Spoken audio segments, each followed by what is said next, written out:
Manchester Airport requires all arriving and departing passengers to wear face coverings whilst using our airport. Just got through security. It was just normal, except you had to sanitize your hands before obviously doing anything.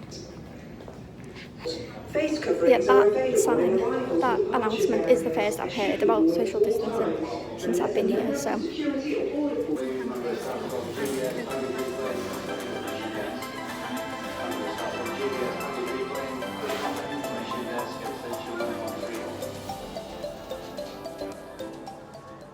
I'm here. I'm on the bus on the way to the centre. I think I might get a coffee there before I go to the hostel, just to set myself in and stuff. Border control was a weird experience. So from the plane landing to getting on the bus, it took 5 minutes to walk through. They never checked my temperature or took my landing form, and I literally walked straight through border control and it checked it in 2 seconds. So not bad. I was fully expecting like the higher security, like extreme, but no. I'm pretty sure I got ripped off on the bus though, because they charged me $9.95 for the bus, when I think if I'd have got public transport it probably would have been like $2.50. But oh well, don't know. Just wait to leave.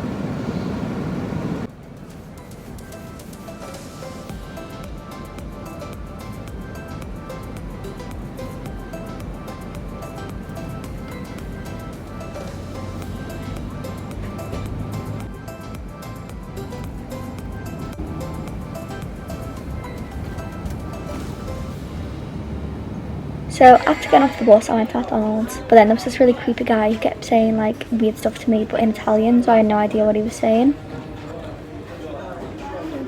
And it was pretty scary, but we move on anyway. So I'm just walking to the hostel to check in. McDonald's was a bit of an experience because basically I ordered a drink and she didn't give me the drink, but she didn't speak any English and I didn't speak Italian, so I had no way to tell her that she forgot my drink. So I was just like, okay, so I had to just leave it.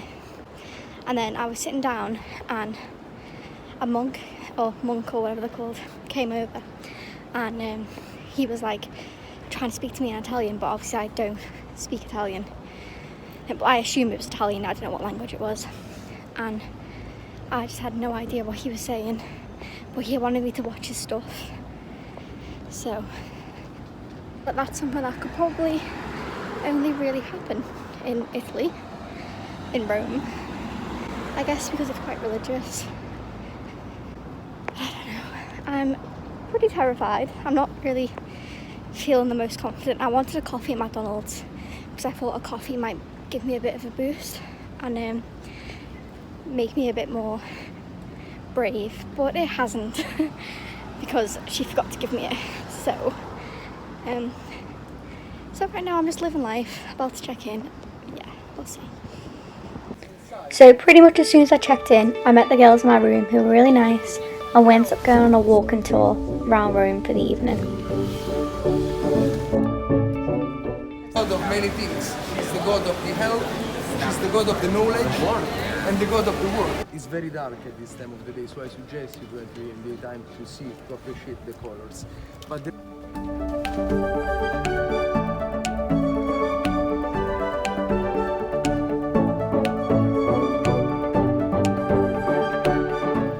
This church was literally one of the prettiest things I've ever seen, and honestly we would not have seen it if it wasn't for our tour guide, which was, yeah, just really cool. And it's so pretty. I can't even remember what it's called, but it was pretty cool.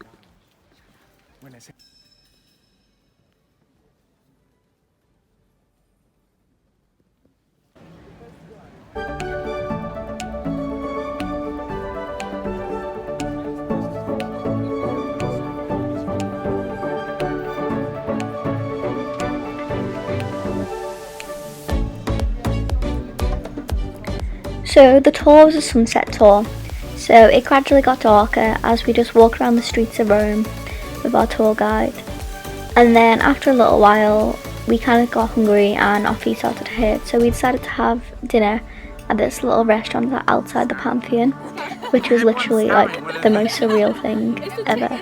Like, it was so cool.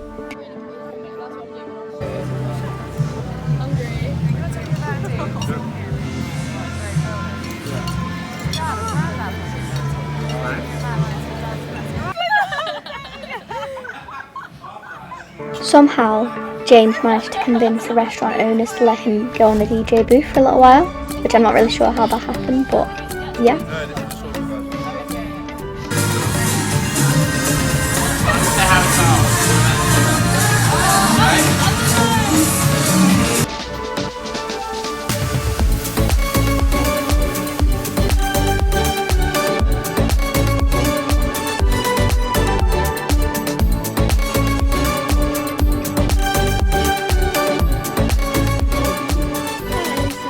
It's day 2 in Rome. Yeah, we've had a pretty weird couple days so far. So yesterday I got into the room and I met these 2 girls who are sisters. They're really nice. So we went for a couple of drinks in the bar, and then we went on this sunset tour that the hostel was running. And we didn't realise how long it was going to be, and it ends up being like literally 3 hours. I'm pretty sure I've pulled a muscle in the back of my leg from it.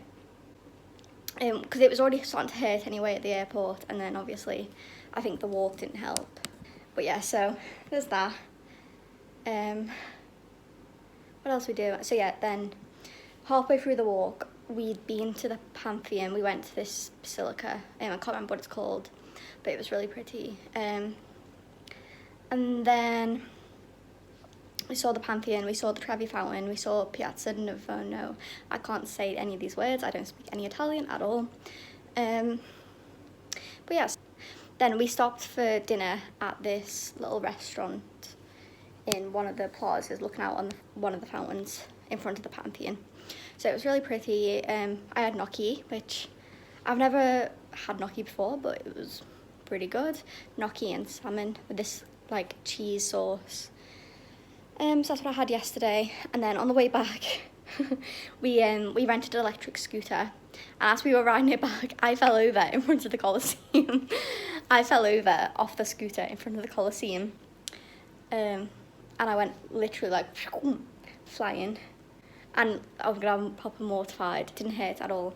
I was just very embarrassed. And then yeah, as you can see, this is the dorm room.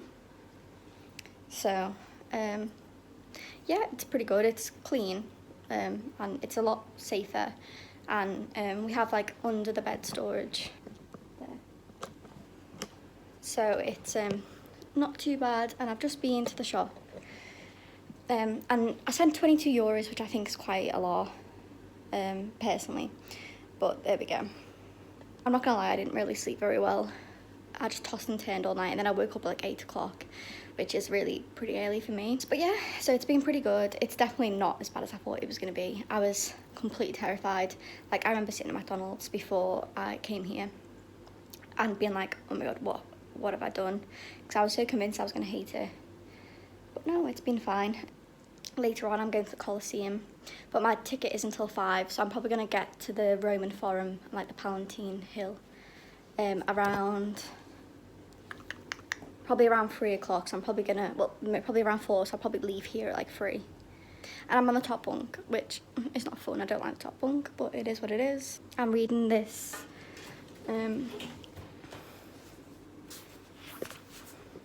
this like book by Florence Given. It was supposed to be really good, and I've heard people talking about how good it is, so I just figured I'd get it and give it a try. Yeah, this is my outfit for the day. I'm gonna read my book downstairs, I think, in the garden, if the garden area is good, for a little while. And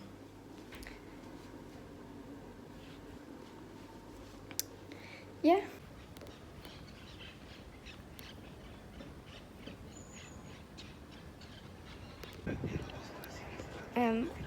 So I've just had one of the first lows of solo travel. So I couldn't find the entry and it was really stressful, and I just don't understand how anything works or anything is. But I'm in the Colosseum, so I know I shouldn't complain, but it's a little bit rubbish when things go wrong and things get stressful and no one's there. I don't understand what any of it is. I probably should have got an audio guide. So when I first got to the Colosseum, it was really stressful because nothing was very well signposted and there was loads of scaffolding, so I couldn't really find the entrance, and I was worried that they weren't going to let me in with my ticket because it said you had to be there 15 minutes early, but then I'd spent so long trying to find the entry that I ended up being late and it was just really stressful. But then once I started walking around and looking at everything, I ended up cheering up a bit, and then it ended up being really good, so yeah.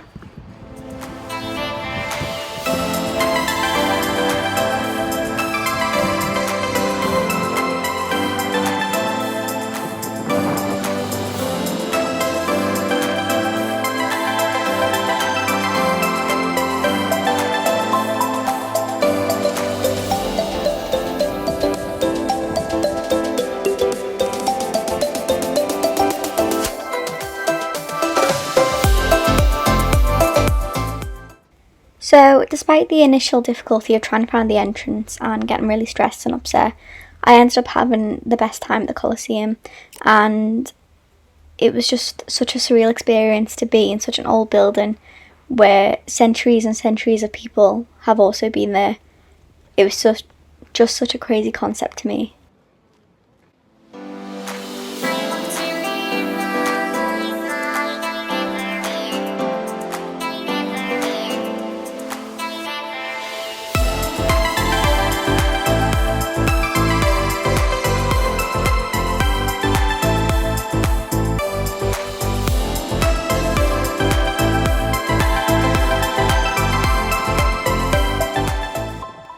So it's really windy in this clip, so you can't really hear what I'm saying. But basically, I was just explaining how the less you care about what people think about you, the easier it gets. And I think that was something that I learned a lot while I was travelling solo. After this trip, I completely understand why people like to go travelling alone, because realising that no one else's opinion mattered but your own, especially for people like me who value themselves quite a bit on what other people think of them, was really empowering.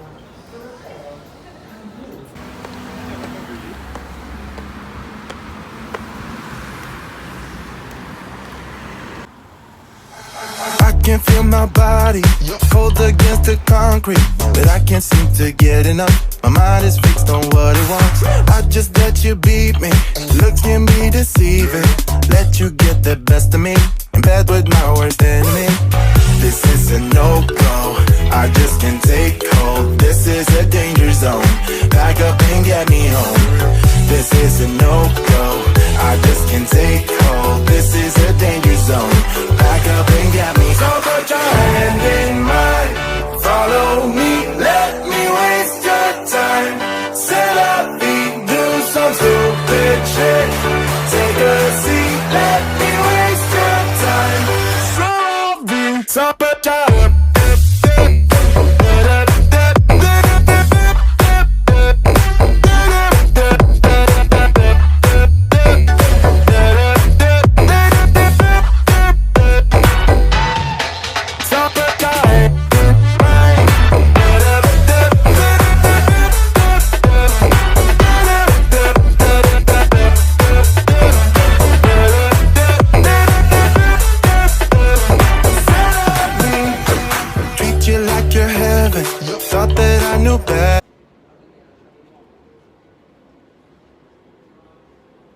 keep falling for your innocence, acting like you're into me.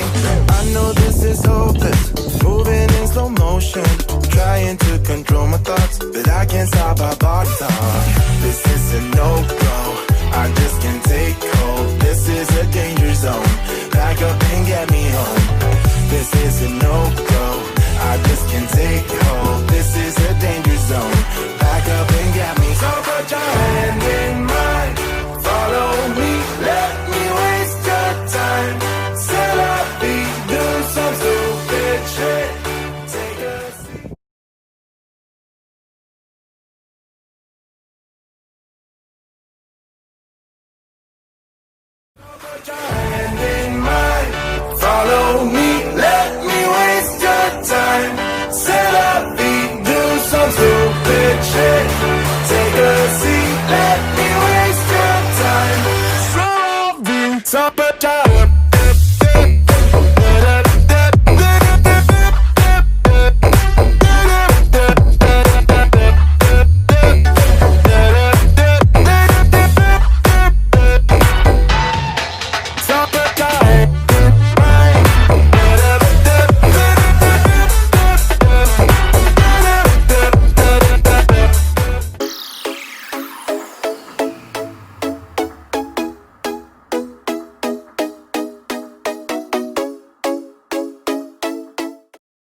They never take my temperature. They never take my